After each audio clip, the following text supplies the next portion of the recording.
लाडके बहिणीचं फॉर्म भरलेला आहे का अजून काही पैसे आले नाही? सगळ्यांचं आलेत पैसे नाही, माझंच काय अजून आलं नाही. ओ दादा दादा, अरे काय बोल. हात काय काय रे, काय झाला? एवढा यारे त्याला का घालतोस आणि या वहिनी का बडबड एवढा करताय? अरे काय सांगू तुला, किती बिल आलेत आणि हिची नुसती चिरचिर चिरचिर लावलं नाही. या आईला डोक्याला कटकट. तू कशाला टेन्शन घेतोस? बँकेमध्ये फॉर्म भरलास काय? अरे बँकेमध्ये फॉर्म भरलेत, कागदपत्र वगैरे सगळे जमा केले. ते काम का नाही करत? पोस्टामध्ये एक फॉर्म भर. अरे काय बोलतोस? मग चल ठीक आहे, जाऊया लगेच आता पोस्टात. काय करताय रे? अरे बापरे, हा इथंच पोस्ट उघडा आहे.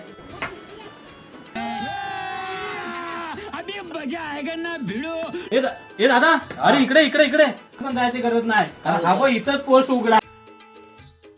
चला जवळ ह्या पोस्टात खाता कोण आहे?